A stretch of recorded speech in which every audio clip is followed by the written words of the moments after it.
और जय हिंद साथियों, आप सभी को मेरा प्यार भरा नमस्कार। मैं मुकेश यादव, मैं टारगेट से। और आज हम लोग पढ़ेंगे कक्षा 9 की मैथ एक्सरसाइज 10.6 का क्वेश्चन नंबर 9। यदि हम बात करें तो पिछली क्लास तक जो है वो इस एक्सरसाइज का क्वेश्चन नंबर 8 तक हम लोगों ने कंप्लीट कर लिया था। और आज हम क्वेश्चन नंबर 9 समझने की कोशिश करते हैं। एक बार 9 नंबर क्वेश्चन के स्टेटमेंट को रीड करते हैं और सॉल्व करने की कोशिश करते हैं। तो समझिएगा ध्यान से। कहा जा रहा है दो सर्वांग समवृत्त, यानी दो वृत्त हैं और कैसे हैं, सर्वांग सम। दो सर्वांग समवृत्त परस्पर बिंदुओं ए और बी पर प्रतिच्छेद करते हैं। तो हमने क्या काम किया बच्चे, दो सर्वांग समवृत्त बनाया। क्या बनाया? दो सर्वांग समवृत्त। अब सर्वांग सम क्या होता है, इसे हमने चैप्टर 7 में कवर किया था कि यदि एक आकृति के ऊपर दूसरी आकृति रखी जाए उसको पूर्णतया क्या कर ले, ढक ले। अब ये मत कहिएगा कि सर्वांग सम का मतलब एक छोटा हो एक बड़ा, वो भी तो ढक लेगा, नहीं, उसका अमाप भी बराबर, ठीक, यानी उसका माप भी क्या होना चाहिए, बराबर। यानी कि ऐसा रखना है कि अगर एक आकृति के ऊपर दूसरी आकृति रखी जाए तो उसको पूर्णतया कवर कर ले। ऐसी आकृतियों को हम क्या कहते हैं, सर्वांग सम आकृति कहते हैं। तो कहा जा रहा है कि दो सर्वांग समवृत्त, एक वृत्त हमारा यह हो गया, दूसरा वृत्त हमारा यह हो गया। हमने ऐसे बना दिया। आप एकदम गोला, ये बच्चे जब आप बनाएंगे तो गोला प्रकार में जो भी त्रिज्या से फिट करिएगा, एक बार रखकर ऐसे घुमा दीजिएगा, फिर एक बार यहाँ कहीं रखकर ऐसे घुमा दीजिएगा, ठीक, उतने से बदलना नहीं त्रिज्या आपको, तो सर्वांग सम बन जाएगा। तो करा दो सर्वांग समवृत्त है, तो हमने दो सर्वांग समवृत्त बना। अब आगे समझिएगा ध्यान से। दो सर्वांग समवृत्त परस्पर बिंदुओं ए और बी पर प्रतिच्छेद करते हैं। यानी हमारे पास दो सर्कल है और ये दोनों आपस में कॉन्ग्रेंट है, यानी सर्वांग सम है। और ये दोनों एक दूसरे को दो बिंदुओं पर इंटरसेक्ट करते हैं, एक ए और दूसरा बी। ए और बी पर प्रतिच्छेद करते हैं। तो चलिए ठीक है। ए से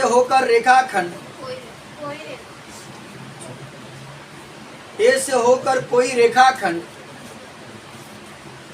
PAQ, ये बच्चे एक रेखाखंड है जिसका नाम है PAQ और कहां से जा रही है, ए से। ये रहा ए से होकर हमने ऐसे गुजार दिया। अब आपकी इच्छा हो तो आप इधर से भी गुजार सकते हैं, कोई इशू नहीं है। बस क्या है ये कि कुल मिला करके ये जो है ये ए से जाना चाहिए। बस कहां से जाना चाहिए, ए से जाना चाहिए। एक रेखाखंड PAQ, तो PAQ यानी ए से होते हुए एक रेखाखंड हमने PAQ बना दिया। P और Q दोनों वृत्तों पर स्थित है। ये P भी और Q भी, ये कहाँ है, वृत्तों पर ही है। ये इस वृत्त पर है और वो वृत्त पर है, दोनों वृत्तों पर ही स्थित है। सिद्ध कीजिए कि BP बराबर BQ,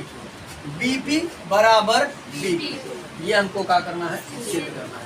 एक बार क्वेश्चन पूरा पढ़ देते हैं शुरू से, क्वेश्चन को लिखना उठा चाहते हो सकता है। दो सर्वांग समवृत्त परस्पर बिंदु ए और बी पर प्रतिच्छेद करते हैं। ए से होकर रेखाखंड PAQ, कोई रेखाखंड PAQ इस प्रकार खींचा गया है कि P और Q दोनों वृत्तों पर स्थित है। सिद्ध कीजिए कि BP बराबर BQ, ठीक है, हमको सिद्ध करना है। ये बच्चे समझेगा। एक बार ओरल हम प्रश्न को समझ लेते हैं। ओरल ये है कि दो वृत्त ऐसे हैं जो दोनों सर्वांग सम है, एक दूसरे को दो बिंदुओं पर प्रतिच्छेद करते हैं और ए से होकर एक रेखाखंड खींच जाती है जिसका नाम PAQ है। अब हमको सिद्ध करना है BP बराबर BQ। तो आप समझिएगा ध्यान से। हम तो शायद चैप्टर 6 या 7 से हम लोग पढ़ते चले आ रहे हैं कि अगर कोई त्रिभुज है, किसी त्रिभुज में अगर मान लेते हैं ऐसे था P और ये Q और ये, तो यहाँ समझिए अगर किसी त्रिभुज में अगर कोण बराबर हो जाए तो उसकी सम्मुख भुजाएं क्या होती है। अगर कह रहा है BP बराबर BQ, तो हमने आइडिया आया कि अगर मैं ये कोण और ये कोण बराबर दिखा दूँ तो भुजाएं आसानी। अगर मैं कोण बराबर दिखा देता हूँ तो सम्मुख भुजाएं आपस में क्या होंगी, तो हम लगातार हम लोग चैप्टर 6 से पढ़ते चले आ रहे हैं। ये हमको ओरल पता हो गया कि कुल मिलाकर अगर हम ये और ये कोण बराबर दिखा देते तो हमारा काम बन जाएगा। तो हमने लिखा बच्चे पहले कि हल दिया है दो सर्वांग समवृत्त परस्पर बिंदुओं ए और बी पर प्रतिच्छेद करते हैं। ये सेम टू सेम क्वेश्चन में कहा गया है और सिद्ध करना है BP बराबर BQ, ये भी क्वेश्चन में कहा गया है। हमने रचना थोड़ा सा कर लिया, ए को बी से मिला दिया। ये जो काट रहा था हमारा वृत्त, यहाँ था ए और यहाँ था बी, तो हमने ए को काट लिया, बी से मिला दिया। और यहाँ पर हम थोड़ा सा नाम देते हैं बच्चे E और यहाँ पर नाम देते हैं F। ये बच्चे समझिएगा ध्यान से। अब अगर हम बात करें अगर ये वृत्त सर्वांगसम है तो इसके आर्क यानी कि चाप, अब जो चाप जानते हैं अच्छी बात है, जो नहीं जानते वो सुने ध्यान से। चाप का होता है, जैसे हम ये गोला प्रकार की नोकी को रखे और इतना घुमाए, ये पेंसिल जितना चल रही है, ये चाप कहलाता है। ठीक, जो पेंसिल चलती है क्या कहलाता है? चाप कहलाता है। तो ये बच्चे समझिएगा, ये दोनों सर्वांगसम वृत्त है। एक हमारी जीवा ऐसे है, ये वाला चाप इतना मतलब ये यहाँ से यहाँ तक चाप है, एक यहाँ से यहाँ तक चाप है, लेकिन मैं छोटे चाप की बात कर रहा हूँ। यहाँ पर नाम था ए और यहाँ पर नाम था एफ और यहाँ पर नाम था बी, तो चाप ए एफ बी। अब अगर हम बात करें इस तरीके से, हमारा एक और वृत्त था, इसका यहाँ पर ये ऐसे था कुछ, और यहाँ पर नाम था ए, यहाँ पर नाम था ई और यहाँ पर नाम था बी। तो यहाँ देखो, जो चाप ए ई बी होगा वही चाप ए एफ बी भी होगा, दोनों आपस में क्या होंगे? बराबर होंगे। ये ऐसा काटता ही है। ये वृत्त आप जैसे बनाएंगे, ये मत घबराइए, जैसे आप बनाएंगे ये दोनों भाग आपस में बराबर कटवाई करेगा। अगर सर्वांगसम वृत्त है, सेम त्रिज्या लेकर के बनाओगे तो वो ऐसा काटेगा कि ये भाग और ये भाग आपस में बराबर रहेगा, यानी ये चाप और ये चाप हमेशा बराबर रहेगा। ठीक, नहीं कोई गोला प्रकार लिया हो तो हम कापी में बनाकर दिखा दें। लिया कोई गोला प्रकार, निकालते रहे पेंसिल गोला प्रकार, तब तक हम इधर कुछ और डिस्कस कर लेते हैं। अब इसको हम चले क्लियर है, अभी हम इसको समझा देते हैं, लास्ट में आकृति आपको काफी में बनाकर भी दिखा देंगे। ठीक, नहीं तो कोई बच्चा जानकार हो तो बना दो वृत्त बना दो, तब से हम यहाँ काफी में दिखा देंगे। ठीक, तो चलिए समझिएगा ध्यान से। अब यहाँ से हम सॉल्व करते हैं बच्चे। तो देखो, अभी हमने बताया कि ये चाप और ये चाप क्या होगा आपस में? बराबर। आर्क, ये बच्चे अंग्रेजी में चाप को हम लोग आर्क कहते हैं। आर्क, इसका नाम है A E B, arc A E B, यानी चाप ए ई बी बराबर, इसका नाम है आर्क ए एफ बी। ठीक, क्योंकि दोनों की ए आर सी, क्योंकि ये दोनों के दोनों वृत्त आपस में क्या है? सर्वांगसम। ए आर सी लिखे बच्चे, जब दोनों वृत्त आपस में सर्वांगसम है, इनका जो चाप बनेगा वो चाप भी आपस में क्या होगा? बस सुनना ही। तो चलिए एक बात बच्चे और ध्यान दो, अगर चाप बराबर है, ऐसे यहाँ पर हमारा एक त्रिभुज बना, देखो ऐसे करके, तो ये वाला कोण, यानी इस जीवा से ये वाला कोण बन रहा है। अगर इसमें बात करें हम, इसमें बन रहा है यहाँ पर, ऐसे नाम दे देंगे तो समझ आ जाएगा।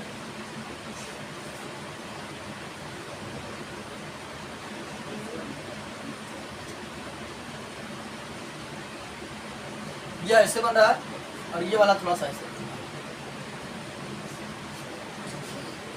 ये इस तरीके से। देखो यहाँ पर नाम है ए बी और यहाँ पर नाम था क्यू, यहाँ पर का नाम है, तो यहाँ समझो बच्चे ध्यान से। तो अब यहाँ पर समझो ध्यान से।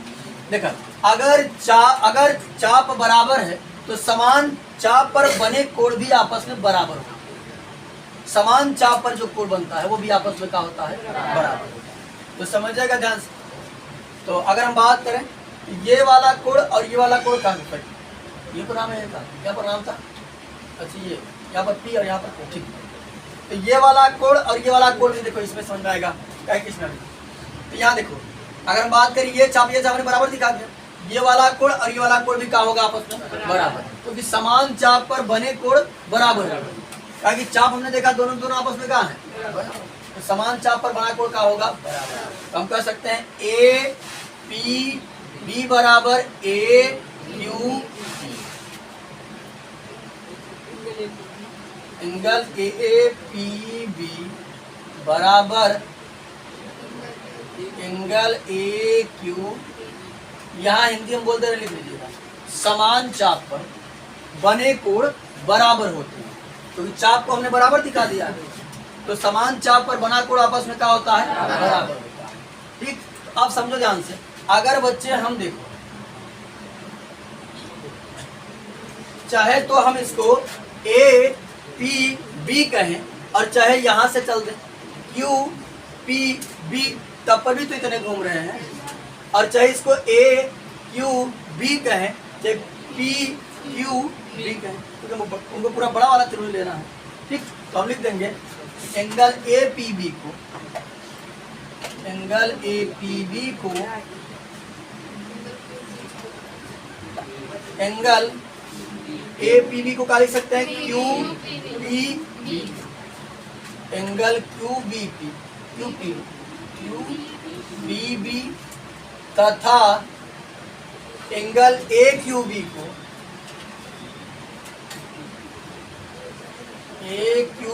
को, यहां से हम चल सकते हैं PQB, एंगल PQB लिखा जा सकता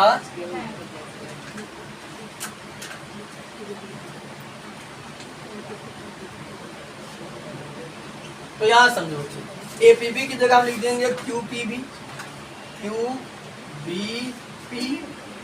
एंगल बराबर AQB की जगह क्या लिख देंगे PQ। अब देखो बच्चे ध्यान से, अगर हम बात करें ऐसे हमारा कुछ त्रिभुज बना है, ऐसे करके यहाँ पर नाम है P, यहाँ पर नाम है Q और यहाँ पर नाम है B।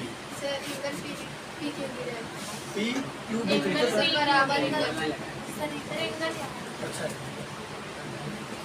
तो अब यहाँ देखो, अगर हम बात करें QPB तो QPB यानी ये वाला कोण, और इस वाले कोण के सम्मुख कौन सी भुजा है, BQ, हो जाएगा BQ और PQB, PQB इस वाले कोण के सामने कौन भुजा है, PB। और यही हमको क्या करना था, सिद्ध करना था, BP बराबर BQ या BQ बराबर BP, दोनों बात सेम है। जब बराबर है तो किसी को भी हम आगे और किसी को भी बाद में हम लोग लिख सकते हैं।